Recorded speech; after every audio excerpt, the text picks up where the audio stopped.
Good afternoon, sir. Good afternoon. Good afternoon, sir.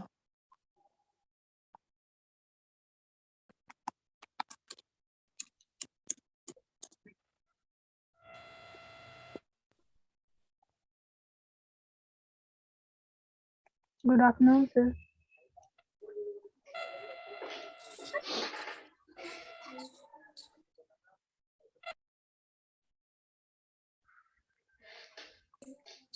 Good afternoon, sir.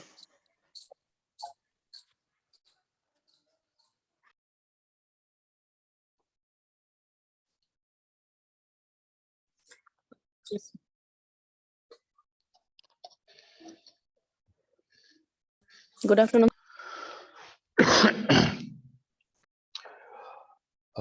Good afternoon. आज हम लोग देखेंगे database DBMS।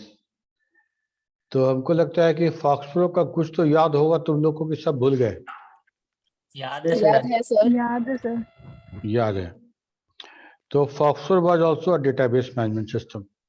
ठीक है, तो हम लोग जो पढ़ेंगे बेसिक हमारा वैसा ही है, लेकिन आज का डेटाबेस बहुत परिष्कृत हो गया है, बहुत एडवांस हो गया है। कंसेप्ट वही है, data processing, that information, all the data alike kept together as a database, or the management is the software which manage the database। ठीक है, कंसेप्ट वही है। और जब हम DBMS की बात करते हैं तो एक और टर्म साथ में आता है, रिलेशनल डेटाबेस मैनेजमेंट सिस्टम। ठीक है, तो डेटाबेस मॉडल पढ़ना है हम लोग को। डेटाबेस मॉडल पढ़ेंगे तो उस समय क्लियर हो जाएगा कि DBMS क्या होता है। वैसे यूनिवर्सिटी के सिलेबस में DBMS हो या RDBMS हो, पढ़ना वही है। कहने का मतलब क्या? कहने का मतलब कि जो डेटाबेस मैनेजमेंट सिस्टम में इस्तेमाल करते हैं, ओरेकल में, एसक्यूएल सर्वर में, एक्सेस में, सारा का सारा रिलेशनल डेटाबेस ही है। समझ में आई बात? Yes sir. Yes, sir. ठीक है, तो relational database is nothing but a database. Database का और भी मॉडल है, तो लेकिन अब हम जो भी इस्तेमाल करते हैं that is the relational model, इसलिए उसको RDBMS कहते हैं। तो टॉपिक वाइज कोई अंतर नहीं है, आप DBMS पढ़ रहे हैं या RDBMS पढ़ रहे हैं। ठीक है, हम तुम लोग का वॉइस थोड़ा कम रखे हैं, क्या है कि ये वाला आवाज जो है ना हमको यहाँ भी आता है, तो अगर बाई चांस तुम कुछ बोलो हम ना सुन पाए तो हैंड रेज करना प्लीज। ओके,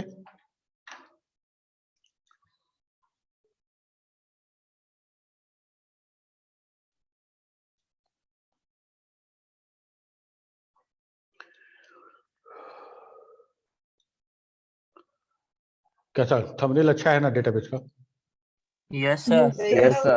Yes, बहुत sir. बढ़िया सर। ओके, तो कुछ टॉपिक तुमको लगेगा कि तुम फॉक्सो में पढ़ चुके हो, ठीक है, लेकिन फिर भी उसको टॉलरेट कर लेना। एनी हाउ तुम्हारा रिवीजन भी हो जाएगा और एक सार बनेगा, एक जो कंटिन्यूटी जो है वो बनेगा। ठीक है, तो डेटाबेस का जब हम बात करेंगे तो सबसे पहला स्टार्ट होता है डेटा से। ठीक है, डेटा और डेटा कब इंफॉर्मेशन बन जाता है। डेटा और इंफॉर्मेशन ये दो चीज है जिसपे अच्छे लोगों को कंफ्यूजन देखे हैं। तो अगर हम पूछेंगे व्हाट इज डेटा, तो बोलोगे ना it is the unit, it is the smallest information. तो डेटा कभी इंफॉर्मेशन नहीं हो सकता। ठीक है, तो ऐसा समझो कि data is alphabet, information is sentence और वर्ड। ठीक है, तो वैसा ही कंसेप्ट दिमाग में रखना है कि डेटा प्रोसेस होगा या हम डेटा को, बहुत सारे डेटा को ऑर्गेनाइज करेंगे एक खास तरीके से, तो वो मेरे लिए एक सूचना बनेगा, एक सूचना बनेगा। ठीक है, तो सबसे पहले डेटा पे बात करते हैं। डेटा को अगर हम बहुत सिंपल तरीके से एक्सप्लेन करना चाहें तो हमको समझ में आता है कि उसका लिटरल मीनिंग डिक्शनरी में क्या होगा, इस पे बात करते हैं।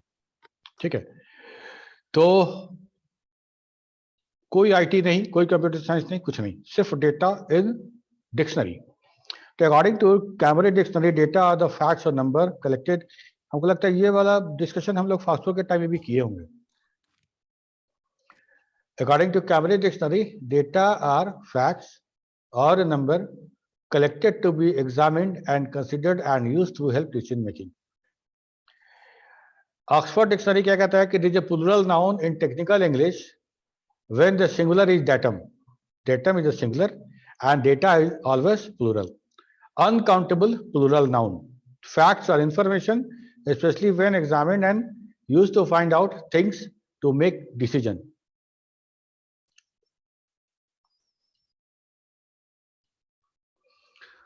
अच्छा, dictionary.com, it is noun, a plural of datum and defined as the individual facts, statistics or items of the information, है ना, items of the information. Okay, तो ये सारा का सारा डिक्शनरी मीनिंग है। एक लेमैन के लिए ये सारा का सारा डेटा का मतलब है। खैर, हम लोग जो डेटा के बारे में समझते हैं वो मीनिंग यहाँ से भी वही सेम निकल रहा है। Data are nothing but a collection of facts. Collection of facts, क्या फैक्ट्स है? वो सारा का सारा फैक्ट जिसके आधार पे हम कुछ बड़ा सूचना बनाने वाले, बड़ा इंफॉर्मेशन हम उसको क्रिएट करने वाले हैं, वैसा कुछ सूचना छोटा छोटा। जैसे इस लड़के का रोल नंबर क्या है, इसका नाम क्या है, इसका फादर्स नेम क्या है, ये सारा का सारा डेटा अगर ऑर्गेनाइज करें एक रो में तो हमको कंप्लीट इंफॉर्मेशन मिलेगा स्टूडेंट के बारे में। ठीक है, तो एक जो ऑफिशियल स्टेटमेंट जो बनेगा डेटा का वो कुछ ऐसा बनाए हैं। देखो, data are a collection of facts, they are in unorganised form but able to be organised into useful information. They can be considered as a component of information. Component बोलो या items of information बोलो या हम बोले ingredients of the information, तो data हमारा वही है। ठीक है, तो अगर कोई इंफॉर्मेशन हो तो हम इंफॉर्मेशन को अगर देखें तो अगर तुम फॉक्सप्रो पढ़े हो तुमको याद होगा कि अगर हम किसी रिकॉर्ड की बात करते हैं तो रिकॉर्ड को बोल रहे कि इंफॉर्मेशन है। तो रिकॉर्ड बना कैसे? मल्टीपल फील्ड है उसके साथ, तो मल्टीपल फील्ड को क्या बोल रहे हैं कि that is facts, that is the data. ठीक है, और सारा का सारा डेटा ऑर्गेनाइज ना रहे, सारा का सारा ऑर्गेनाइज ना रहे तो हम उससे इंफॉर्मेशन नहीं निकाल सकते। ठीक है, जैसे डिस्कवरी का हमको वो प्रोग्राम याद आ रहा है जिसमें आर्कियोलॉजिस्ट कहीं पे खुदाई किए और उनको मिट्टी का बहुत सारा बर्तन का टुकड़ा मिला। बहुत छोटा छोटा टुकड़ा था, वो ब्रश से साफ कर करके उठाए। तो वो कैसे पता चलेगा किस सिविलाइजेशन का है? तो उन्होंने क्या किया कि उस सारे टुकड़ों को उसी क्रम में जोड़ना शुरू किया ऑर्गेनाइज रूप से और एक मिट्टी का घड़ा बनाया। बन गया, सारा का सारा टुकड़ा था वहां पे और एक आध टुकड़ा मिसिंग भी होगा तो उसे शेप पता चल गया। जब शेप पता चल गया तो वहां पे जितने भी ज्ञानी लोग हैं, जितने एक्सपर्टीज लोग हैं, उन्होंने बताया कि भाई इस शेप का जो था फलाने फलाने सिविलाइजेशन में यूज होता था और तब हमको एक इन्फॉर्मेशन मिला। तो बिल्कुल घड़ा का टुकड़ा जैसा ही हमारा सारा डेटा है, वो हम ऑर्गेनाइज करते हैं, ऑर्गेनाइज करने के बाद इन्फॉर्मेशन तक पहुंचते हैं। Just like a puzzle. Okay, so data information कब बनेगा? जब वो ऑर्गेनाइज रूप से उसको रखेंगे तब। ठीक है, ओके, उसके एक एग्जाम्पल के लिए तुम्हारे लिए ये बात नहीं है, तुम लोग ऑलरेडी तो जानते हो। जैसे अगर मान लो हम अलग अलग फील्ड की बात करें, अलग अलग छोटा छोटा जो फैक्ट्स है, तो रोल नंबर हो सकता है, नेम हो सकता है, father's name, course address, phone number, ये छोटा छोटा डेटा है और ये अलग अलग डेटा इस सबको ऑर्गेनाइज करते हैं एक साथ, तो हमको मोहित का एक पूरा कंप्लीट इंफॉर्मेशन मिलता है। Individual data has no complete meaning. जैसे एक अल्फाबेट का क्या मीनिंग, एक अल्फाबेट का क्या मीनिंग, लेकिन अगर कुछ अल्फाबेट मिला दो, ऑर्गेनाइज कर दो तो एक वर्ड बनता है। एक वर्ड बन गया तो हमको उससे कुछ मीनिंगफुल इंफॉर्मेशन मिलेगा। तो individual data has no complete meaning और information, but if all data are organised in a form then it will have complete information of the student. ठीक है, after data processing, data are organized to get a full information of the student. Okay, information कब होगा? जब data को organise करेंगे। Organise कौन करेगा? अगर हम घड़े की बात कर रहे थे तो वहां पे जो लोग थे वो फिजिकली उसको ऑर्गेनाइज कर रहे थे, लेकिन हम कंप्यूटर की बात करें तो सारा का सारा डेटा जो हम गैदर करेंगे कीबोर्ड से, उसको ऑर्गेनाइज करने का काम कौन करेगा? डेटाबेस। हमारा कंप्यूटर करेगा, है ना? डेटाबेस बोलो या कंप्यूटर बोलो या सॉफ्टवेयर बोलो, तो उसको बोलेंगे हम लोग डेटा प्रोसेसिंग हो रहा है। तो after data processing data will become information. Okay,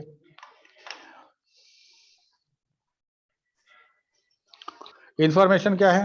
arrangement of data in such a way to form a useful message or output to people who receive it.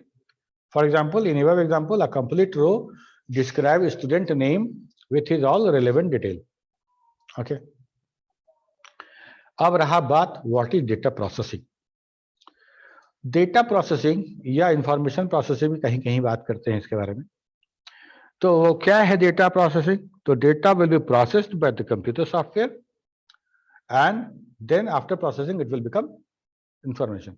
तो हम लोग जो बोले ना ऑर्गेनाइज रूप से रखना और ये कम वो सब, तो ये तो छोटा सा पोर्शन है उसका। हमको क्या करना है कि डेटा इनपुट भी करना है, ठीक है, डेटा प्रोसेस भी करना है, डेटा का क्यूरी का जवाब भी देना है, ठीक है। तो डेटा और information processing is a series of action, not only one action, series of action operation by the computer program that convert data into useful information. तो क्या मिलेगा? Data processing.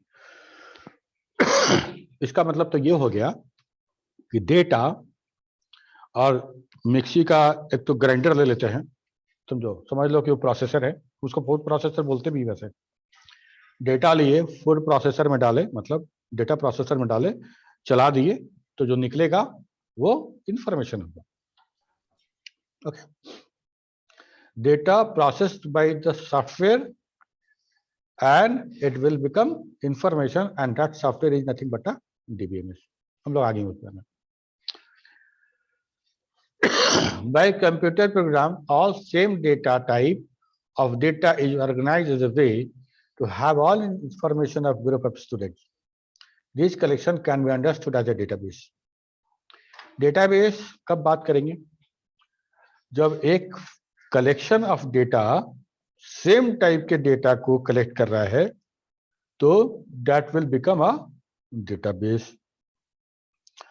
तो डेटाबेस में जब हम डेटाबेस की बात करेंगे तो डेटाबेस, क्या ये अगर स्टूडेंट का डेटाबेस है तो इसमें एम्प्लॉय का डेटा रह सकता है क्या? नो सर, नहीं रह सकता। रिलेटेड इंफॉर्मेशन आएंगे सर। हाँ, रिलेटेड इंफॉर्मेशन ही हम सेव कर सकते हैं डेटाबेस में, ठीक है। ओके, तो डेटाबेस तो बन गया मेरा। ओके, अब जब डेटाबेस हो गया तो डेटाबेस का कुछ कैरेक्टरिस्टिक्स भी होना चाहिए। डेटाबेस का कुछ कैरेक्टरिस्टिक होना चाहिए। इन कहने का मतलब ऐसा कि हम डेटाबेस में डेटा सेव कर रहे हैं तो डेटाबेस किस किस चीज के बारे में, कौन कौन से कैरेक्टरिस्टिक का प्रॉमिस करता है हमसे, ठीक है। उसके प्रॉमिसेस को ध्यान में देना है हमको। जैसे हम लोग नेटवर्किंग के बारे में पढ़े थे ना, तो नेटवर्किंग में भी था कि एक्यूरेसी होना चाहिए था, डिलीवरी टाइमलीनेस, एक्यूरेट होना चाहिए था, latency, सिक्योर होना चाहिए था, जिटर ऐसा होना चाहिए था, ये Yes, सारा sir. का सारा। तो वो क्या होना चाहिए? तो क्वालिटी ऑफ इंफॉर्मेशन, तो इंफॉर्मेशन मेरा एक्यूरेट होना चाहिए, that is it means that the information is free from the mistakes and error and reflect accurate meaning of data on which it is based. On which it is based कहने का मतलब that is the raw facts. Raw facts अगर गलत है तो information गलत मिलेगा। इसीलिए हम लोग रॉ के साथ फैक्ट्स लगाते हैं, it is not only the raw data, that is the raw facts. जब डेटा जो है वो फैक्ट होगा तभी इंफॉर्मेशन वो करेक्ट मिलेगा, ठीक है। तो इंफॉर्मेशन कैसा चाहिए हमको? करेक्ट इंफॉर्मेशन चाहिए डेटाबेस से।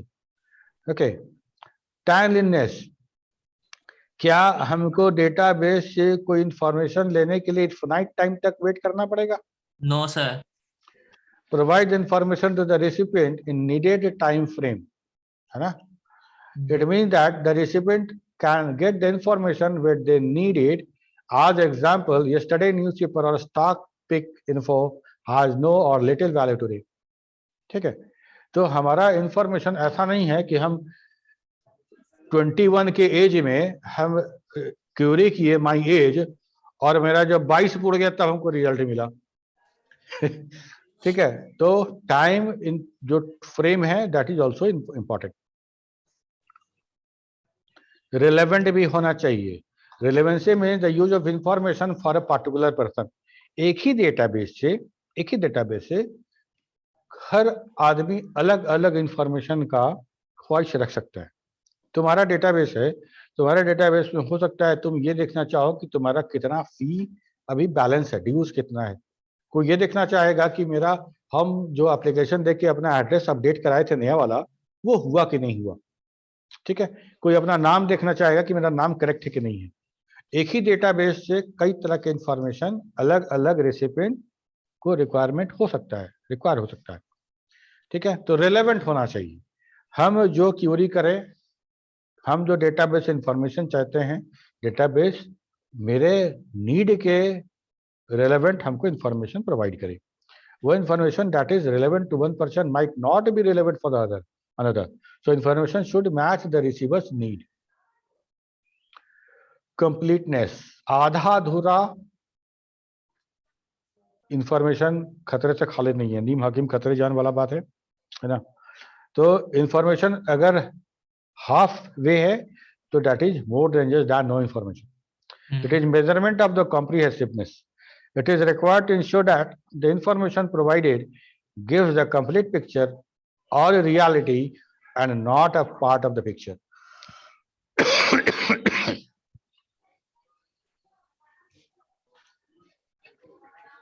ये हो गया हम लोग का इंफॉर्मेशन का कैरेक्टरिस्टिक्स। अब डेटाबेस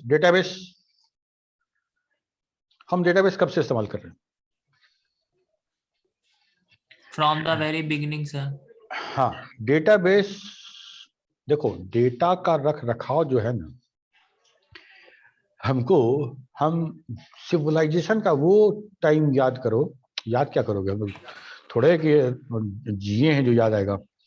मतलब इमेजिन कर सकते हैं हम लोग कि स्टोन एज के टाइम में भी हमको कुछ ना कुछ डेटा, जब हम लोग एक साथ रहना शुरू किए थे और मिलकर शिकार करते थे, और कोई काम तो था नहीं, शिकार ही करना था, तो हर बार हर आदमी को शिकार मिले जरूरी नहीं था। तो उस समय शिकार का बोरो एंड हम उधार दिए आज चुका दिए, वैसा वाला सिस्टम तब भी था।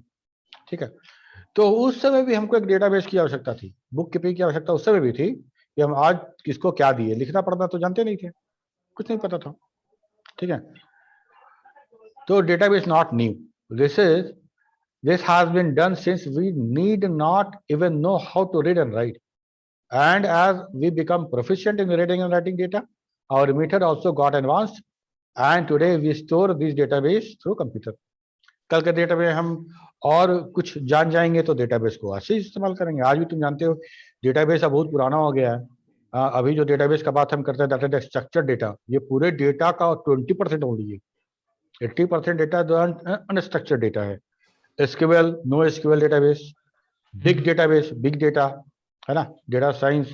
तो पूरा कंसेप्ट चेंज होता जाए, जैसे जैसे हमारी बुद्धि डेवलप होगी, हमारा रिसोर्स बढ़ेगा, हमारा डेटा का समझ और डेटा का रख रखाव, डेटा का प्रोसेसिंग सब चेंज होगा। तो ये कुछ डिस्कवरी चैनल का है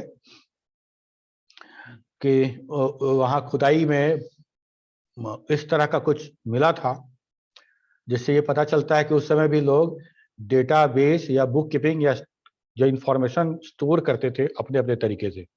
ठीक है, ये है हाथ का 5 दिखाना मतलब 5। ठीक है, इस तरह का डेटा उस समय भी था। तो डेटाबेस नॉट न्यू।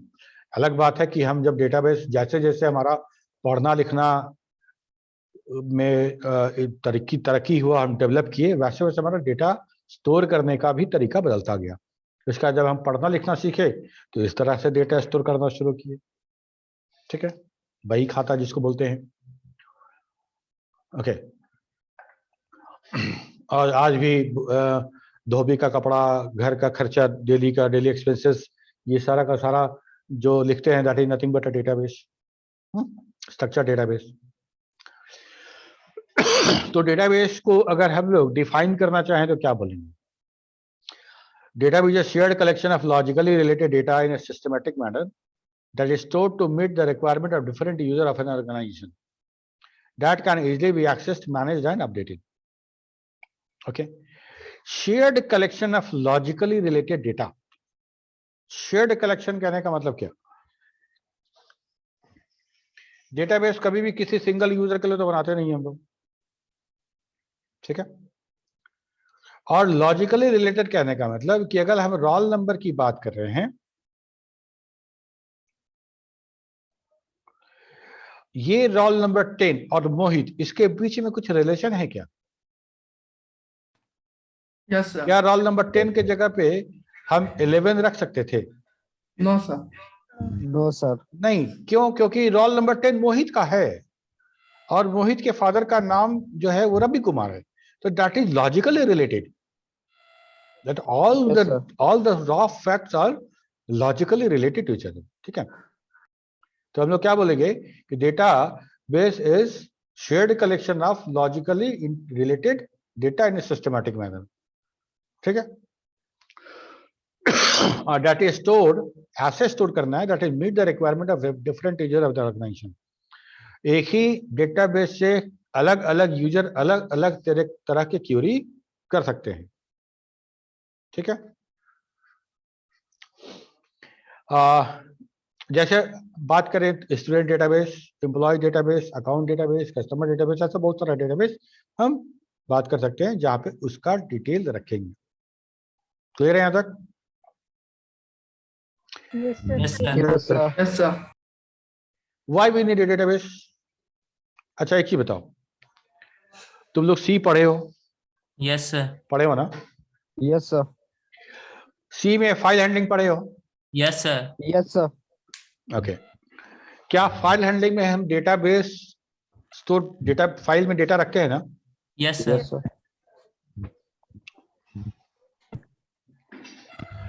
क्या हम बगैर फाइल में डेटा रखे हुए किसी डेटा को प्रोसेस नहीं कर सकते हैं?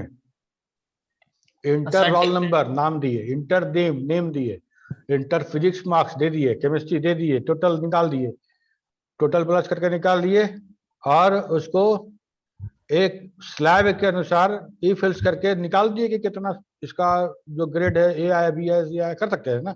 Yes, sir. यस सर, कर सकते हैं सर। कर सकते हैं। अब सोचो मेरे पास 40 स्टूडेंट का डेटा है, 40 स्टूडेंट का डेटा है। हम एनी हाउ एरे बना के, स्ट्रक्चर बना के, कैसे भी हम 40 स्टूडेंट का डेटा हम पुश कर दिए प्रोग्राम में, कर दिए। यस 40 को डेटा को जो मैनिपुलेशन करना है, जोड़ घटा गुना भाग एवरेज एवरेज सब कर दिए, कर सकते हैं, नो प्रॉब्लम। और रिजल्ट भी पब्लिश कर दिए, प्रिंट आउट करके रिजल्ट निकाल दिए। इसके बाद हम अब प्रोग्राम मेरा लास्ट स्टेटमेंट, कर्ली ब्रेसेस के ऊपर वाला लास्ट स्टेटमेंट रन करने के बाद program out of the scope हो गया। जैसे ही आउट ऑफ द स्कोप हुआ तो मेमोरी में जहां पे वो प्रोग्राम मेरा लोड हुआ था, उसी मेमोरी एरिया में मेरा सारा का सारा वेरिएबल भी लोड हुआ था जहां डेटा स्टोर किए थे 40 स्टूडेंट का, ठीक है? तो ऑपरेटिंग सिस्टम गार्बेज कलेक्टर उसको उठा के बाहर फेंक दिया, तुम्हारा टर्मिनेट हो गया, खत्म हो गया तुम्हारा एप्लीकेशन बाहर। तो जैसे ही वो रैम से बाहर हुआ, जैसे ही रैम से छोड़ो बाहर, रैम से बाहर में होगा, जैसे ही मेरा program out of the scope हुआ, वो सारा वेरिएबल का मेरे लिए वो आउट ऑफ रीच हो गया, out of reach. Yes sir. जब आउट ऑफ रीच हो गया तो सारा का सारा 40 स्टूडेंट का डेटा तो लॉस्ट हो गया ना? Yes, sir. वो लॉस्ट हो गया, तो हमको अब नहीं मिलेगा। दोबारा हम जब रन कराएंगे प्रोग्राम तो 40 डेटा फिर से इनपुट करना पड़ेगा हमें। Yes sir. ठीक है, तो why we need database? Database के लिए यही नीड है कि अगर डेटाबेस यूज नहीं करते हैं तो सारा डेटा प्रोग्राम के स्कोप के अंदर ही मेरे पास रहेगा। जैसे ही हमारा स्कोप आउट होगा, स्कोप ऑफ डेटा जैसे ही मेरा छूटेगा, वैसे ही सारा डेटा हम लूज कर जाएंगे, क्योंकि हमारा वो वोलेटाइल मेमोरी में ही रहेगा। ठीक है, तो हम क्या करें? तो हम एक बात तो पता है कि जब तक वो प्रोग्राम का स्कोप है तब तक वो डेटा मेमोरी में जिंदा है। यस तो हम एक काम कर सकते हैं ना कि जैसे ही program out of the scope हो उसके पहले सब डेटा को बटोर के कहीं रख दो यस सर परमानेंट स्टोरेज में। ठीक है, जो परमानेंट स्टोरेज में हम रख देंगे उसके बाद मेरा प्रोग्राम का आउट ऑफ स्कोप होता है, वेरिएबल आउट ऑफ रीच होता है, डिस्ट्रॉय हो जाता है, कुछ भी हो जाए, but data we have kept that data safe in my hard disk. Yes ठीक है, तो इसी को बोलते हैं data persistence. Persistence data should be available after program. Termination of the program. ठीक है, Yes, sir. तो data persistent means availability of data beyond the scope of the program life. ठीक है, दैट इज क्रिएटेड, यही है मेरा data. तो इसको समझाने के लिए ऐसे ही बनाए थे कि कैटरिंग सर्विस है, गौरव के यहाँ शादी है किसी का, ठीक है, और यहाँ पे देखो यहाँ छोटा सा है, बनाए थे लेकिन बहुत छोटा होने का दिख नहीं रहा है, लिखा हुआ तो ये कैटरिंग सर्विस वाला लिखा था कि हम लोग 11 बजे तक सर्व करेंगे, 11 बजे के बाद हम नहीं करेंगे। ठीक है, और गौरव के यहाँ शादी था और बारात आने में लेट हो गई, 10 बजे 9 बजे के आसपास बारात आई, तो सब लोग खाना खा रहे थे, गौरव सबको वेलकम आइए आइए वेलकम आइए, बड़ा लेट आए बड़ा लेट आए, पूरा सबका लगा हुआ था हॉस्पिटैलिटी में, अब भूख भी लगा हुआ है, उधर देख भी रहा है कि भाई काउंटर तो 11 बजे समझ आ जाएगा, करे तो क्या करे। तो विनायक बोला रहे डेटा परसिस्टेंस नहीं जानते हो, प्रोग्राम के स्कोप के भीतर निकालो ना इसको। ठीक है, तो 11 बजे तक है ना स्कोप इसका, हाँ 11 बजे पहले जाकर निकाल लो। तो गौरव गया 11 बजे पहले ही प्लेट पूरा लोड कर लिया, लोड करके टेंट के नीचे लुका दिया 11 बजे लपेट के चल दिया। अब 12 बजे के बाद गौरव को फुर्सत मिला तो निकाला टेंट के नीचे से तब। ठीक है, तो यही है, तो यही हमारा। और पिछला बार जब हम पढ़ा रहे थे किसी बैच को, उसमें लॉकडाउन था और लॉकडाउन में सुबह 9 बजे तक ही शॉप खुलता था। ठीक है, तो बड़ा अच्छा हम लोग को बताया कि देखो ना यार, ऐसा है ना कि हमको मैगी खाने का मन है शाम में, और सुबह 9 बजे के बाद दुकान खुलता ही नहीं है, 9 बजे बंद हो जाता है, तो मैगी कैसे खाएंगे। तो बोला कि सर तो 9 बजे के पहले मैगी खरीद के रख लीजिए। तो बोले एग्जैक्टली यही है data persistence, program out of the scope हो उसके बोले डेटा को निकाल लेना है। ठीक है,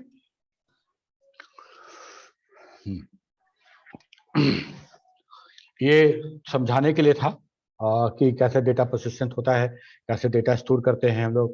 तो ये तुम लोग जानते हो, तुम लोग के लिए नहीं है ये। ठीक है, ये जो डेटा, ये वाला जो प्रोग्राम बनाए थे उसे जो डेटा फाइल जो सेव किए थे तो ऐसा डेटा सेव हुआ था। ठीक है, तो all data entered are saved in the variable and destroyed when program end. A process gets terminated by operating system after execution because these variables are declared inside the program, so they are part of the program. That means data are not persistent. Memory में data persistent नहीं है। persistent का मतलब उसकी availability बनाए रखना, उपस्थिति। ठीक है, वही है इसको समझाने का। मेमोरी था, सेकेंडरी स्टोरेज से आया था प्रोग्राम, यहीं पे डेटा स्टोर था, सीपीयू से एग्जीक्यूशन हो रहा था, बाकी बाद में बाहर हो गया। ओके, तो डेटा जैसे हम लोग ये जो कोड लिख रहे हैं, ये डेटा में ये सारा का सारा डेटा को हम लोग कहाँ डायरेक्ट कर रहे हैं, फाइल में, डेटाबेस में सर। ओके, तो that database is called file management system. ठीक है, उस समय जब हमारे पास DBMS नहीं था तब के लिए डेटाबेस मेरा वही था, फाइल हैंडलिंग से जो डेटाबेस बना रहे थे, that was the single available database. Okay, हम लोग आएंगे वहां पे भी बात करेंगे। Database is a shared collection of logically related data. तो DBMS की बात करें तो DB मतलब तो डेटाबेस हो गया, MS मतलब हो गया मैनेजमेंट सिस्टम। मैनेजमेंट सिस्टम क्या? The database management system is a software designed to create, store, retrieve, and manage data in the database. There are many ready-made general-purpose DBMS software available. For example, Oracle, MySQL, SQL Server, DB2, Sybase, बहुत सारा है। ठीक है, ये सारा का सारा DBMS का एग्जाम्पल है। सर फॉक्सपोरो डीबीएमएस का एग्जांपल हो सकता है सर? फॉक्सपोरो डीबीएमएस का एग्जांपल? फॉक्स प्रो तो डीबीएमएस ही है एक्चुअली। अगर हम मॉडल का बात करें, डेटाबेस मॉडल का, तो फॉक्स प्रो देखो हमारा वो क्यूरी भी, सिलेक्ट क्यूरी भी यूज करते थे वहां पे हम लोग, यस ठीक है। सर। और Yes, sir. जो अगर मॉडल के हिसाब से बात करें तो डेटाबेस हमारा डीबीएमएस ही था, that was also DBMS. But ठीक सर है। ओल्ड हो गया, इसी वजह से हम लोग उसको उतना ज्यादा हाँ, प्रेफरेंस हमको अब क्या चाहिए था, अब हमको डेटाबेस चाहिए। वहां भी जो डेटाबेस सॉफ्टवेयर बन रहा था, वहां पे सारा का सारा डेटा टेबल डेटा फाइल बना रहे थे हम लोग। That was not exactly database जैसा हम लोग अभी सोचते हैं, है ना। तो हमको मान लो किसी ऑर्गेनाइजेशन के लिए डेटाबेस बनाना है, तो डेटाबेस में क्या बनाएंगे, तो एम्प्लॉय का डीबीएफ, स्टूडेंट का डीबीएफ, प्रोडक्ट का डीबीएफ, सब तो डीबीएफ बन रहा है, अलग अलग फाइल। अगर तुम इसी को तुम अपने फाइल इनपुट आउटपुट सी में लेके जाओ, तो वहां भी तो यही काम कर रहे थे हम लोग, यस सर। है ना।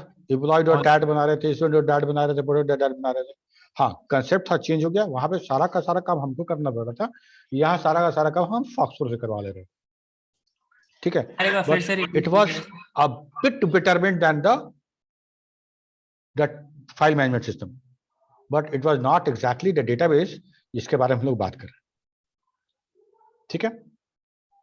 तो एक तो फायदा हुआ डेटाबेस पढ़ने का, फॉक्सप्रो पढ़ने का, कि तुमको एक रफ आइडिया है कि डेटाबेस होता क्या है ना। Yes, और sir. डेटाबेस मैनेजमेंट सिस्टम क्या है, तो डेटाबेस को मैनेज कौन करेगा, अपेंड कौन करेगा, एडिट कौन करेगा, डिलीट कौन करेगा, क्रिएट कौन करेगा, याद है, Management system. ठीक यस है। सर। तो that is the bundle of software जो डेटाबेस को मैनेज करेगा। डेटाबेस से क्यूरी कैसे करेंगे, डेटाबेस कैसे क्रिएट होगा, उसके अंदर टेबल कैसे क्रिएट होगा, उसका स्ट्रक्चर को कैसे मॉडिफाई करेंगे, उसके अंदर रिकॉर्ड को कैसे मॉडिफाई करेंगे, एक्सेट्रा एक्सेट्रा, ठीक है। तो क्या बोल रहे हैं कि database management system is a software design to create, store, retrieve, manage, every type of management is done by that software, is nothing but a management software। तो सब मिला के क्या बोलेंगे, डेटाबेस मैनेजमेंट सिस्टम। तो मेरे पास जो इंटरफेस आएगा वो डेटाबेस मैनेजमेंट सिस्टम का आएगा। उसको इंस्ट्रक्शन देंगे कि भाई डेटा इंटर करना है, उसको इंस्ट्रक्शन देके भाई भाई को डेटा का स्ट्रक्चर बना दो, है ना, डेटाबेस बना दो, डेटा को डिलीट करना है, डेटा को जो भी करना है। तो हमारा जो इंटरफेस होगा वो किससे होगा, मैनेजमेंट सिस्टम से होगा, दैट सॉफ्टवेयर, ओके। यहाँ पे एक और डेटाबेस का बात करेंगे, access, Microsoft access, yes sir. जो ऑफिस के साथ, ऑफिस बंडल के साथ डिलीवर किया जाता है, ठीक है। That is also a database management system, that is virtually RDBMS, okay. तो हम लोग बात करेंगे, यहां तक तो बात समझ में आ गया। अब हम लोग दो तरह का डेटाबेस अभी भी डिस्कस किए, एक तो वो जो भी हम लोग C program, C plus plus program और या किसी तरह का प्रोग्राम में फाइल में डेटा लिख देते थे डेटा परसिस्टेंट करने के लिए, that was the database at that time, ठीक है। तो डेटाबेस मैनेजमेंट सिस्टम में हम लोगों को क्या पता चला कि डेटाबेस में हमको क्रिएट, स्टोर, रिट्रीव, मैनेज ये काम होना चाहिए, है ना। तुम अगर डेटाबेस बना रहे हो, फाइल इनपुट आउटपुट तुम कर रहे हो, तो तुम डेटाबेस क्रिएट करने का कोड भी लिख रहे होगे, उसको डेटा कीबोर्ड से स्टोर करके फाइल में स्टोर करने का भी कोड लिखते होगे, बाद में पढ़ने के लिए भी कोड लिखते होगे, है ना। अगर तुम्हारे डेटाबेस में 60 स्टूडेंट है और रोल नंबर 55 को खोजना है, तो वो रिट्रीवल भी तो तुम्ही को करना होगा, ठीक है। किसी रिकॉर्ड को डिलीट करना है तो उसके लिए भी कोड तुमको लिखना पड़ेगा, ठीक है। तो इसका मतलब ये हुआ कि अगर हमको एक बहुत बड़ा प्रोजेक्ट बनाना है और फाइल मैनेजमेंट सिस्टम पे बनाना है, ठीक है, तो हमको क्या करना पड़ेगा कि यूजर इंटरफेस तो बनाना ही पड़ेगा, बिजनेस लॉजिक भी लिखना पड़ेगा, और ये वाला काम भी करना पड़ेगा जो डेटाबेस रिलेटेड काम, ठीक है। अगर हम इसको नंबर ऑफ लाइन से अगर हम कंपेयर करें तो पूरे डेटाबेस का 60% कोड यहाँ आता है। 60% जो टाइम है, एफर्ट है और लाइन है, नंबर ऑफ लाइन है, वो फाइल एंडिंग में चला जाता है। ठीक है, तो फाइल में before arrival of general purpose DBMS software all data or information are managed in the database system called file management system. Before arrival of general purpose DBMS, all data or information are managed in a database system called file management system or file management system. Before DBMS, all data are organized into one or more files and a computer program process those data to generate a desired output. These programs perform several jobs like creating, inserting, updating, deleting records, etc. All these programs or set of programs together form a file management system. This is also called file-oriented approach. ठीक है, data तो हमको persistent करना ही है, database का खर्चा नहीं उठा सकता कंपनी, तो क्या करेंगे हम, फाइल मैनेजमेंट सिस्टम यूज करेंगे। ठीक है, एक बात तो समझ में आती है कि अगर बहुत बड़ा सॉफ्टवेयर बनाना है और हमको फाइल मैनेजमेंट यूज करना है तो टाइम, एफर्ट, मैन पावर ज्यादा लगेगा। ठीक है, ज्यादा लगेगा, और जब ज्यादा इतना रिसोर्स हम ज्यादा स्पेंड करेंगे तो सॉफ्टवेयर मेरा महंगा होगा कि सस्ता होगा? महंगा हो जाएगा सर। महंगा हो जाएगा। महंगा ही होगा जब नंबर ऑफ कोड ज्यादा होगा तो Complex उसका भी हो रख जाएगा। रखाव, मेंटेनेंस भी ज्यादा खर्चीला होगा, हमेशा कुछ ना कुछ बग इशू कुछ ना कुछ आता रहेगा। ठीक है, अगर सेम टाइम में अगर हम फाइल हैंडलिंग कोड हटा दें, ठीक है, और यहाँ पे हम पूरा का पूरा एक ले लें, हम डेटाबेस जो रेडीमेड डेटाबेस है वो वाला, 60% काम से तो बच जाएंगे ना हम। ठीक है, 60% काम और उतना ही टाइम, सब कुछ बच जाएगा मेरा। हाँ, एक कॉस्ट ऐड होगा, डेटाबेस का कॉस्ट। अगर उस डेटाबेस के कॉस्ट के बाद भी ये सॉफ्टवेयर इससे फाइल मैनेजमेंट सिस्टम से सस्ता बनता है तो हमारे लिए वो फायदे का सौदा है। ठीक है, और चूंकि वो रेडीमेड सॉफ्टवेयर है, ओपन फॉर, मतलब it is made for all, है ना, वो कस्टमाइज तो नहीं है मेरे और तुम्हारे लिए बनाया है, लेकिन ये वाला मेरे या तुम्हारे लिए बनाया गया।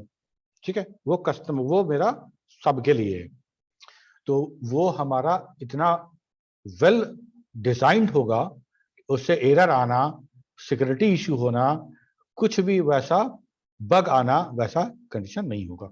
ठीक है, तो ये डेटाबेस जो हम बनाए थे, उस डेटाबेस में student.dat को अगर नोटपैड में खोलते तो ऐसा दिखता है,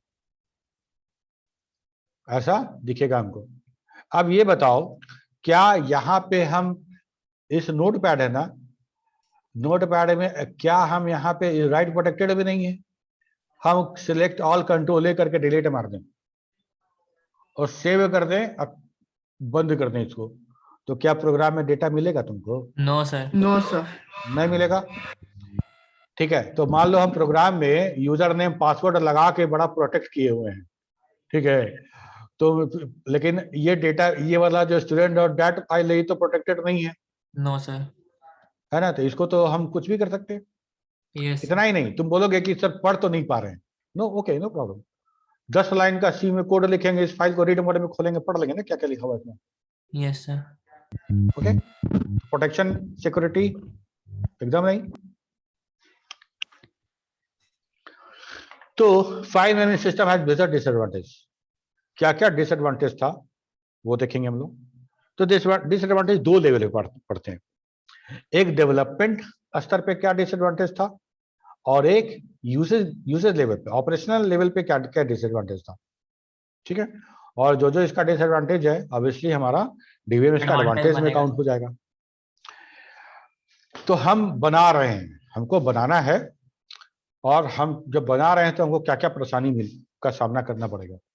एग्जॉस्टिव एनालिसिस, बार बार हम, तुम बनाए होगे तो एहसास किए होगे, फील किए होगे, हर डेटा को राइट करने के बाद हमको खोल के देखना पड़ता है राइट सही हुआ है।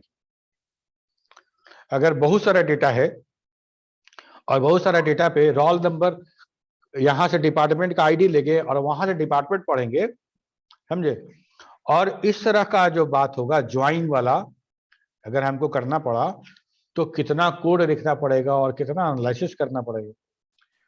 ठीक है, जितना ज्यादा डेटा उतना ज्यादा एनालिसिस, उतना ज्यादा ह्यूज कोडिंग, रिगरस टेस्टिंग, बार बार हमको टेस्ट करना पड़ेगा कहीं कोई गड़बड़ ना हो जाए। इतना ज्यादा जब एफर्ट लगाएंगे तो एक्सपेंसिव भी हो जाएगा, टाइम कंज्यूम तो होगा ही। और इतना के बाद कोई प्रोग्रामर नहीं कह सकता कि ये डेटाबेस सेफ है। शॉर्ट काम करेगा, किसी इनपुट पे ये बग नहीं देगा। ठीक है, ये रिस्की भी है। ठीक, अब तुम्हारे साइड से तुम मेरे क्लाइंट हो, तुम मेरे एंड यूजर हो, तुमको बनाए थे। अब तुम्हारे साइड से क्या होगा कि डेटा रिडंडेंसी एंड इनकंसिस्टेंसी का सामना करना पड़ेगा तुमको। ठीक है, डेटा एक्सेसिंग में डिफिकल्टी होगा। डेटा एक्सेसिंग में डिफिकल्टी होने का मतलब ये कि अगर मान लो कि ये प्रोग्राम का तुम्हारा इंटरफेस है, तो इसमें जो जो इंटरफेस पे जाओगे वही वही प्रोग्राम रन करेगा। सिंपल सी का प्रोग्राम है, देख लो। ठीक है, तो डिलीट, स्टूडेंट, मॉडिफाई, जो जो जाओगे वही वही काम होगा। ओके, क्या यहाँ पे हम तुमसे पूछें कि आज इस समय तक कितना बुक इशू हो चुका है, उसका लिस्ट निकालो, दे सकते हो क्या? नहीं दे पाओगे, इसलिए कि प्रोग्राम में उसका ऑप्शन नहीं दिया गया है। उसका ऑप्शन नहीं दिया गया है। अगर ऐसा चाहिए होगा तो तुमको फिर सॉफ्टवेयर वेंडर को बोलना पड़ेगा कि भैया उसमें 11 नंबर लगा दीजिए, ताकि हम किसी टाइम में हम डेटा स्टॉक चेक कर सके, किताब का, लाइब्रेरी का है। ठीक है, तो तुम्हारे साइड में क्या प्रॉब्लम हो रहा है? Difficulty in accessing data. Data access तुम नहीं कर पा रहे। डेटा आइसोलेशन का मतलब कि सारा डेटा आइसोलेटेड, अलग अलग फाइल में है। डेटा जो है सब अलग अलग फाइल में है। अगर हम डेटा को कंबाइन करना चाहें कॉमन एट्रीब्यूट, कॉमन फील्ड पे, तो हम नहीं कर पा रहे हैं, या कर भी रहे हैं तो बहुत मेहनत करके कर पा रहे हैं। Integrity problem. इंटीग्रिटी प्रॉब्लम कहने का मतलब एक एक करके देखते चलते हैं, यहां से टाइम है ना अभी। In file management system, same piece of data exists in multiple places in the database because they are created by different programmers over a period of time. Repetition of same data in database is called redundancy, which is wastage of disk space. If any modification is needed in organization, then all copy of same data need to modify. If all the copy of data do not modify, then database will be inconsistent. ये सब हमको लगता है कि तुमको explain करने की आवश्यकता नहीं है। ओके, जैसे देखो, अगर एक ओपीडी पेशेंट का बात करें तो क्या होगा? हमको बताया गया, हम वो मॉड्यूल लिख रहे थे पेशेंट रजिस्ट्रेशन का। कोई और टीम को दिया गया था कि ट्रीटमेंट हिस्ट्री लिखने के लिए कोई ऑपरेशन थिएटर का, ऑपरेशन में जो एडमिट होगा उसका डेटा, उसका सॉफ्टवेयर, उसका बिलिंग सब लिखना था। तो यहाँ पे क्या कर रहे हैं ना कि यहाँ पे पेशेंट इन्फॉर्मेशन है, पीआईडी ले रहे हैं, नेम, एफ नेम, एड्रेस, ये डेटाबेस बना रहे हैं। सेम यहाँ भी डेटाबेस बन रहा है, PID, P name, F name, ठीक है, एड्रेस वहां भी बन रहा है। तो एक ही हॉस्पिटल में एक ही पेशेंट का मल्टीपल डेटा मैनेज हो रहा है। ठीक है, अगर मान लो कोई, अगर वो चाहे कि मेरा चेंज हो जाए कोई नाम, वो नाम बदलवाना चाहता है तो तीनों जगह चेंज करना पड़ेगा, अदरवाइज डेटा एक ही ऑर्गेनाइजेशन का एक ही डेटा जो है वो कंफ्यूजन क्रिएट करेगा, एक दूसरे के अपोजिट होगा। ठीक है, हाँ, if name address is needed to modify and fail to modify in all database file, then we can say that the same attribute has different value in the organizational database. This is called inconsistency of database. ठीक है, difficulty in file management system, the way to access database is written as a programming code, so it is fixed to end user. Apart from those way user cannot populate or view or search the record. For example, in bank management software, there is an option to view all customer record who have minimum balance, that is 500. And if minimum balance constraint increase to 1000, अभी जैसे मतलब है ना minimum amount 1000 रुपया होना चाहिए सरकारी bank में, तो ये आरबीआई ने बढ़ा दिया। ओके, तो अब हमारे पास जो सॉफ्टवेयर है उसमें तो हम बोलते थे, क्लिक करते थे तो 500 के नीचे वाला सब दिखा देता था, सबको पेनाल्टी ठोक देते थे। अब तो वो 1000 हो गया। अब क्या करें, अभी भी हम करेंगे तो 500 दिखाएगा। ठीक है, तो then programs need to modify to view it. तो हमको वेंडर को बोलना पड़ेगा भैया ऐसा है कि वो अपडेट भेज दीजिए उधर से। तो अगर अपडेट वाला होगा तो अपडेट भेज देगा, बोलेगा फल्ला फल्ला जगह EXE कॉपी कर दीजिए तो हो जाएगा। ठीक है, एनी हाउ हमको प्रोग्राम में हमको वो इंटरफेस में वो चाहिए जहां पे 1000 रुपया से कम को हम देख सके। ठीक है, data isolation. Data are isolated in file management system and stored in a different file. These files can be a different formats. If we want to extract data from 2 or more files, then we are required to find that which part of the file is needed and how they are related to each other. It becomes very difficult for a programmer to write a new application to retrieve the appropriate data which might be stored in the various files.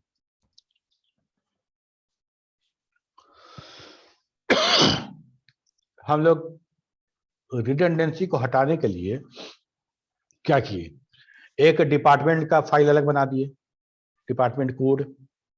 Okay, अब हम क्या किए कि जब employ database बना रहे थे तो हर एम्प्लॉय के लिए आइटम कोड लिखे, नेम लिखे, और वो किस डिपार्टमेंट में काम करता है उसके लिए हम डिपार्टमेंट कोड लिख दिए।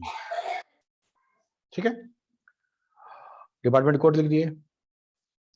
अब उस किस प्रोजेक्ट पे काम कर रहा है उसके लिए भी एक प्रोजेक्ट फाइल था, प्रोजेक्ट 0 प्रोजेक्ट का आईडी था, हम प्रोजेक्ट में 01 उसमें भी आईडी लिख दी। अब सोचो तो कि अब ये जानना है कि पुष्कर राज किस डिपार्टमेंट का है और किस किस प्रोजेक्ट पे काम कर रहा है, क्या करना पड़ेगा?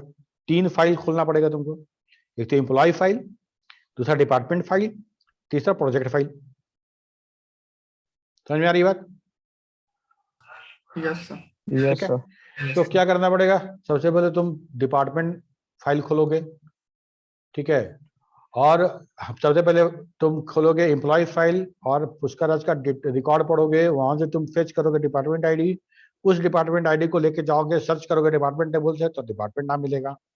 उसके बाद फिर पुष्कर राज का रो पढ़ोगे, वहां से तुमको कोड मिलेगा प्रोजेक्ट का, उस प्रोजेक्ट कोड को फिर सर्च करोगे प्रोजेक्ट फाइल में, तब जाके मिलेगा। तो ये प्रॉब्लम था।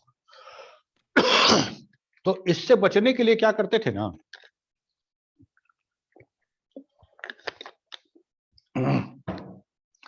कि बहुत सारा रिडंडेंसी अलाउ कर देते थे। इतना ज्वाइनिंग संभव नहीं था कोड से, तो इसीलिए बहुत सारा रिडंडेंसी अलाउ कर देते थे कि चलो थोड़ा सा उतना ज्यादा ज्वाइनिंग ना करना पड़े। तो डेटा आइसोलेशन के साथ ये प्रॉब्लम होता था। ठीक है, इसके बाद इंटीग्रिटी प्रॉब्लम।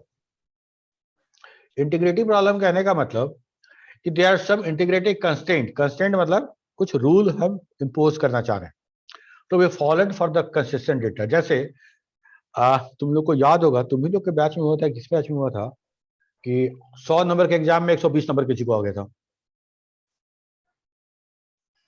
पीपीयू का ही कोई बैच था।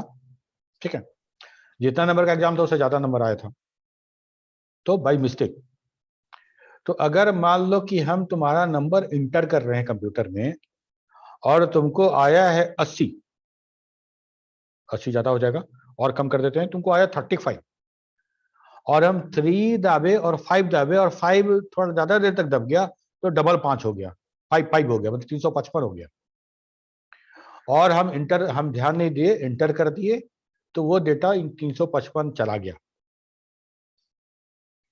ठीक है, तो हम इस तरह के कंस्ट्रेंट बहुत यूज करते हैं डेटाबेस में, ये जरूरी है क्योंकि डेटाबेस तुमको पता है एक्यूरेट होना चाहिए। रॉ फैक्ट्स की बात करते हैं हम, इंफॉर्मेशन हमको कंप्लीट एक्यूरेट मिलना चाहिए। तो जब हम डेटा ही डर्टी डालेंगे तो इंफॉर्मेशन फ्रेश कहाँ से मिलेगा, है ना? तो there are some integrated constraint to be followed for consistent data, और programmer always put these constraint in the program by adding some code. तुम फाइल मैनेजमेंट में करते होगे तो तुमको जब आईडी डाला जाता होगा तो तुम क्या उस फाइल को खोल के उस आईडी को चेक नहीं करते कि वो आईडी ऑलरेडी है कि नहीं है? अगर वो आईडी है तो हम लोग बोले कि that ID is already entered, please inter your ID. फिर डुप्लीकेट आईडी यहाँ पे हमको null and void करना है। When new constraints are added, it is quite difficult for the programmer to change the program to enforce new constraint. ठीक है, सब programme बन गया, एकाएक हमको क्लाइंट मेरा बोलता है ऐसा कीजिए कि एज पे भी वो कंस्टेंट लगा दीजिए कि मेरा जो एज है वो 18 साल से 60 साल के भीतर का ही लोग है। ठीक है, तो एज पे भी कंस्टेंट लगाइए तो और बहुत सारा कंस्टेंट लगाया गया, फ्रेश एक कंस्टेंट लगाना है। ठीक है, तो पूरे प्रोग्राम में फिर से आपको छेड़छाड़ करना पड़ेगा। तो some constant may be like the maximum marks of the student can never be more than 100, the age of any customer not more than 100 years, opening a bank account not below than 1000 rupees। ये सारा का सारा हम constant impose कर पाते हैं database में बहुत आराम से, लेकिन फाइल मैनेजमेंट सिस्टम में कोई उपाय नहीं था। सिर्फ जो कीबोर्ड से इनपुट हुआ सेव करने के पहले हमको टेस्ट करना होता था, डेटा वैलिडेशन। ठीक है, तो इंटीग्रिटी प्रॉब्लम था हमारे पास। ठीक है, अब सबसे important atomicity problem. Atomicity means simply means that the all instruction of a transaction will execute or no instruction will execute. File management software runs like a process under operating system controlled without any further management system, and a process is not having atomicity property, but a transaction must have atomicity property. Due to atomicity property, a failed transaction is rolled back to previous consistent state. In file management system, a failed transaction cannot roll back and keep database consistent. पहले हम लोग समझते हैं क्या है, इसके बाद detail चर्चा करेंगे इस पर। अब हमको क्या करना है ना, consider transaction of transferring ₹1000 from account A to account B. Account A से अकाउंट बी में 1000 रुपया ट्रांसफर करना है। ओके, ये मेरा ट्रांजेक्शन है। ट्रांजेक्शन में हम लोग पढ़ेंगे ट्रांजेक्शन मतलब जैसे प्रोग्राम होता है ना, हमारा प्रोग्राम मतलब उसमें सेट ऑफ इंस्ट्रक्शन होते हैं, यहाँ भी सेट ऑफ इंस्ट्रक्शन होगा। ठीक है, अंतर ये भी प्रोग्राम ही है लेकिन थोड़ा सा अंतर है। Let us suppose the balance of account A is 5000 and B is 4000। पहले से अकाउंट ए मेरा है, अकाउंट बी तुम्हारा है। मेरे अकाउंट में 5000, तुम्हारे अकाउंट में 4000। अब अकाउंट ए से 1000 हमको ट्रांसफर करना है तुम्हारे अकाउंट में, तो ट्रांजेक्शन कैसे परफॉर्म होगा? सबसे पहले अकाउंट ए को रीड करेंगे, है ना। 1000 रुपया ट्रांसफर करना है, होना तो चाहिए 1000 रुपया। तो सबसे पहले तो वैलिडेट करेंगे ना कि आप जितना पैसा निकाल रहे हैं या ट्रांसफर कर रहे हैं उतना है कि नहीं है। तो रीड अकाउंट ए, रेट अकाउंट ए पढ़ लिए तो अकाउंट का हमको मिल गया वैल्यू। ठीक है, that value is in A, variable A बराबर ए माइनस 1000 हो गया। तब ए का वैल्यू कितना हो गया? 4000। ए का वैल्यू था 5000, यहाँ पे पढ़े थे क्योंकि 5000 था, 1000 घटाया तो हो गया 4000। अब राइट अकाउंट ए, अब अकाउंट में राइट करेंगे तो वहां लिख देंगे 4000, बैलेंस अपडेटेड टू 4000। उसके बाद रीड अकाउंट बी को पढ़ेंगे तो बी में मिलेगा 4000। अब बी में 1000 ऐड कर देंगे ये वाला, तो बी में हो गया 5000। अब write account B, balance updated to 5000। ये सारा का सारा ये वाला, ये तो इसका रिजल्ट है, ये ट्रांजेक्शन है मेरा। समझ में आ रही बात? ठीक है, अब फर्ज करो कि मेरा 1 नंबर, 2 नंबर और 3 नंबर, ये 3 स्टेटमेंट रन करने के बाद कंप्यूटर बंद हो गया, लाइन चला गया, एटीएम फेल हो गया, कुछ भी हुआ कि इसके आगे के 3 स्टेटमेंट रन नहीं कर पाए, 3 स्टेटमेंट रन नहीं कर पाए। ठीक है, ऐसा कई बार प्रोग्राम में होता है ना कि प्रोग्राम में हम लोग रखे थे, बीच में प्रोग्राम किसी कारण बस टर्मिनेट हो गया, ऑपरेटिंग सिस्टम को टर्मिनेट कर दिया। ठीक है, तो यहाँ पे क्या होगा? यहाँ पे तो स्थिति वो हो गया कि हम कह रहे हैं कि हम 1000 रुपया भेजे तुमको और तुम कह रहे हो कि अभी नहीं किया है। बोले हम देखो यार मेरा मैसेज आ गया पैसा कटने का, तुम कैसे बात करते हो? तो तुम बोलो देखिए सर मेरे पास आया नहीं है। ठीक है, तो ये प्रॉब्लम जो है ना, ये हमारा डेटाबेस का एटॉमिसिटी प्रॉब्लम सॉल्व करता है। वो फीचर क्या है? Each transaction have a single entity atom, atomicity. ये ट्रांजेक्शन में कितना भी स्टेटमेंट क्यों नहीं हो, that if this transaction is considered as T1 transaction, P0 P1 process में जाने पड़ते हैं, ठीक उसी तरह T0 T1 पढ़ेंगे इसके बारे में। तो अगर ये ट्रांजेक्शन T0 ट्रांजेक्शन है, तो T0 ट्रांजेक्शन एक ट्रांजेक्शन है, उसमें कितना भी स्टेटमेंट हो दैट डजंट मैटर। एक स्टेटमेंट भी अगर फेल हो गया, एक स्टेटमेंट भी अगर फेल हो गया तो ट्रांजेक्शन फेल माना जाएगा, और जो जो एग्जीक्यूट हो गया है उसको रिवर्स किया जाएगा, उसको रिवर्स किया जाएगा।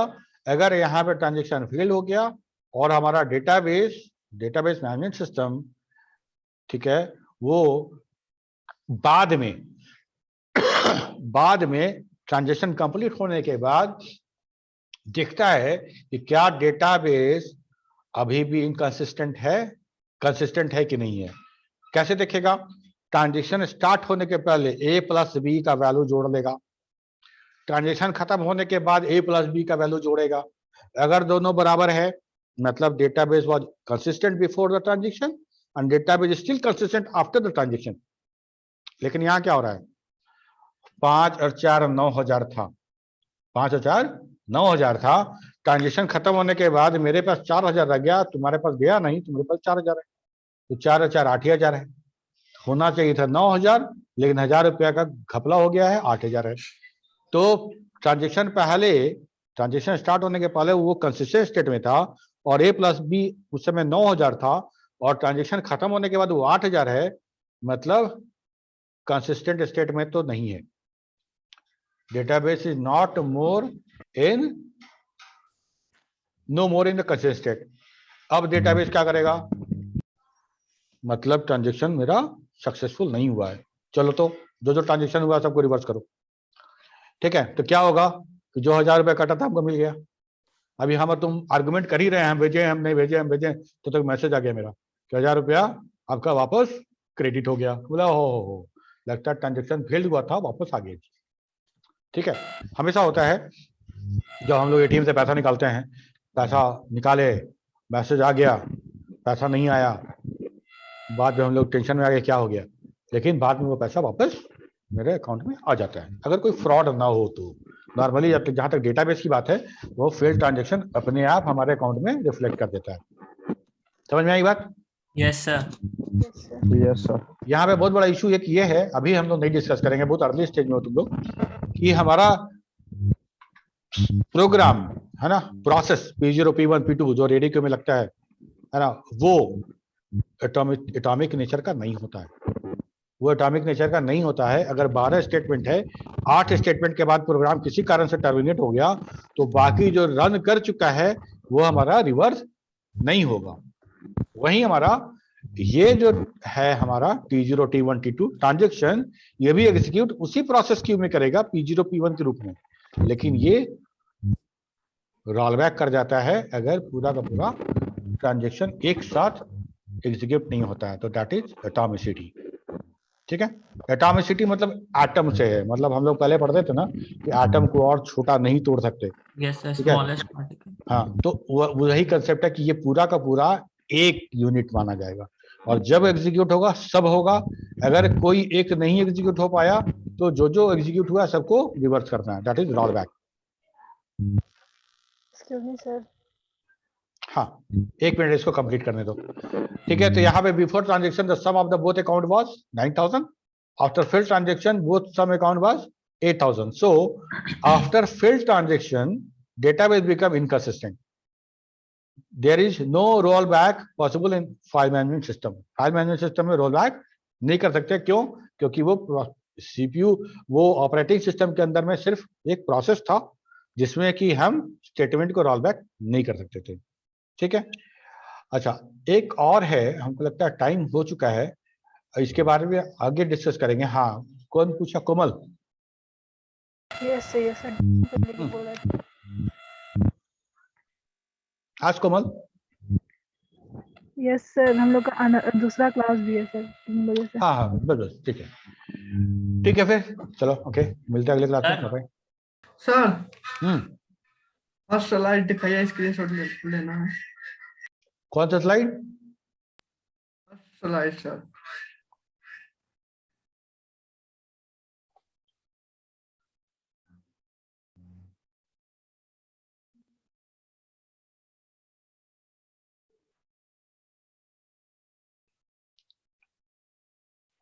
ये वाला? Yes sir. Next sir. Next. और एक है सर। हम तो भेजेंगे ही, काहे के लिए टीचर ले रहे हो? क्लास के समय ही ले लिया करो गौरव, ठीक है ना? सर शुरू में ज्वाइन नहीं कर पाए थे इसीलिए। अच्छा कोई बात नहीं, ठीक है थैंक यू सर। चलो okay bye bye. Thank you sir. Thank you sir, thank you sir.